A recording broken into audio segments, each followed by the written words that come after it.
usual, coming to the second course. So the title of this presentation is why to consider some generalizations of Riemann integral, and we already saw the main reason. So the main reason is that the Riemann integration gives us a possibility to measure some sets. So in our case it's just a real line, so that's real,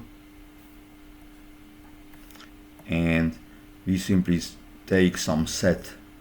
So this is some subset A, and we say that the sort of size of A could be written as integral over all the r, so from -infinity to infinity, from what we call the characteristic function of A, x dx, right? So if A is bounded, then of course we can shrink the limits. We shall go from some finite to some finite number, and the problem is that we have this exists if and only if chi A is integrable. And from the properties of the Riemann integral we saw that this makes sense and it works, but not really well, because we know that there will be some good conditions, so some goods. One of them is that of course I mean the mu A plus mu B will be mu A, and this will be disjoint union, so A intersection with B is empty, right? But this will say that it's true for all finite number of sets, finite additivity. But that's a problem, that it's only finite additivity, right? Because for example, we want to see, or we don't want to see things as happening as, for example, with the rational numbers, right? So if A was, say, the rational numbers in interval 0, 1, then we would expect that it should have measure 0, right? Because it's a countable disjoint union of the individual numbers, and each individual number has got measure 0 in this sense. But if we put them all together and have finally the set A equal to Q, then the characteristic function is simply not integrable. So the Riemann integral is not powerful enough. So what we can do in a reasonable way is to define what are the sets, again,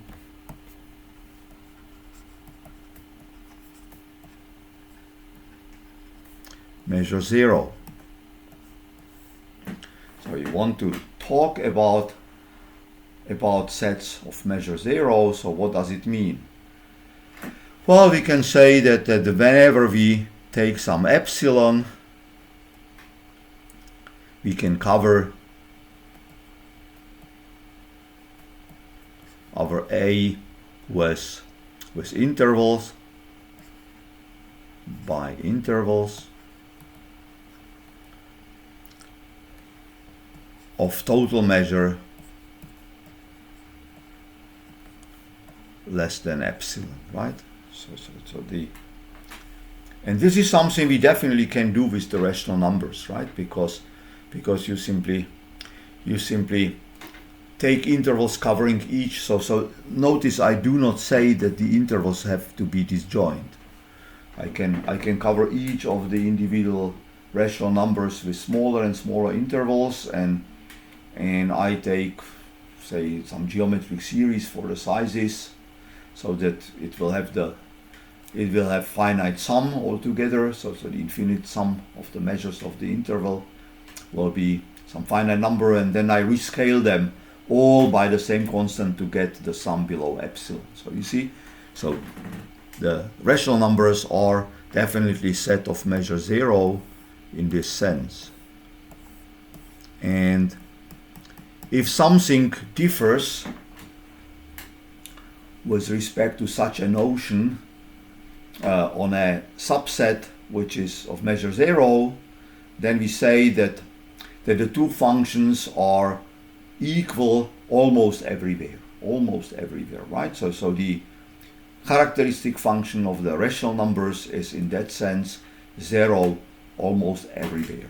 But coming back to the idea of a measure, so measure, so what is a measure then?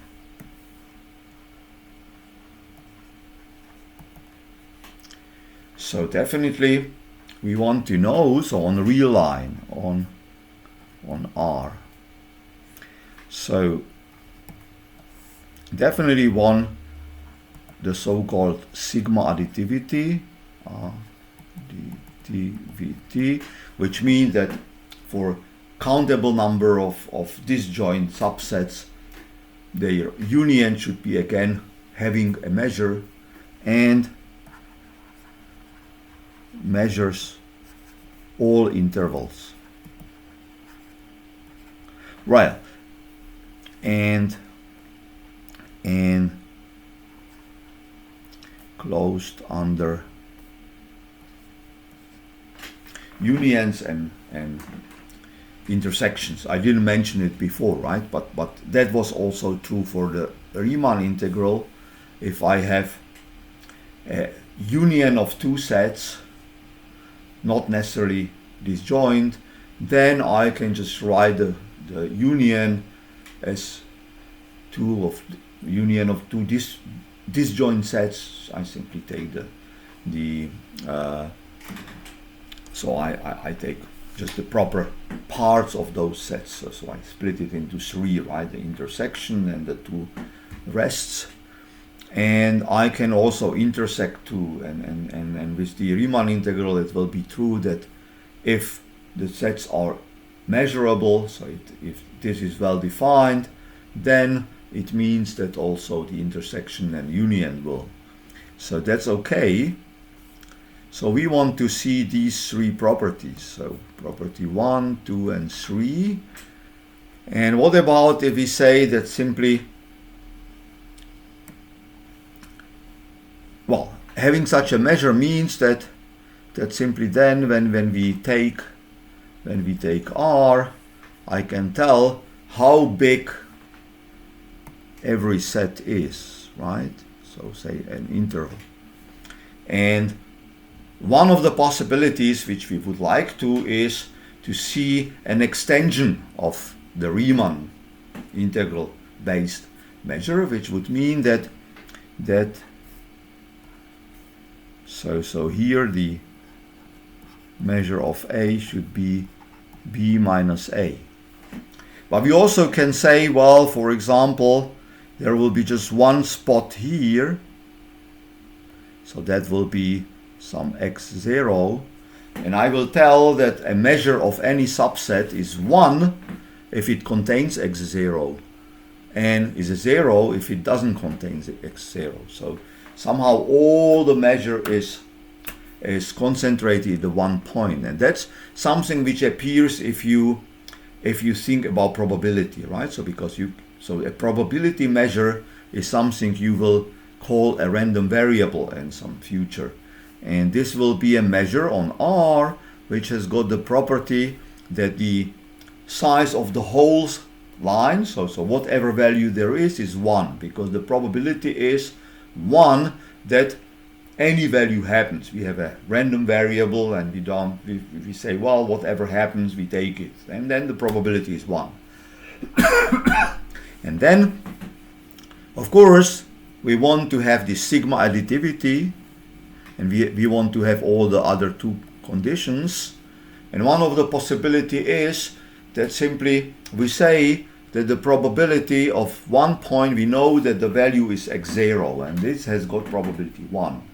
And so if we ask about probability that we fall into a subset, then it will be 1 if x0 is in the subset and 0 if it's not. So this must also be a possible way how to get there. And with the Riemann integral, before going to the more complicated stuff, we have a good solution for that, and that's called the Riemann-Stieltjes integral, because we can imagine, well, you can imagine what we did with Riemann integration was this. So we had, say, y equals fx, something like this, and we were integrating, right? Here was x, here was y, and there was the function. And we simply saw that we just split the interval AB to some small parts, and we simply look at this as approximating the contribution to the integral by jumping here from, say, xi to xi plus 1. But instead of that, we might simply say that there is a function g which will be, well, some other function, so I will just write it here in the same scale, and it might be a function which is, say, jumping pointwise, right? So it's just something like this. And then instead of writing the contribution, so the approximated contribution to the integral as,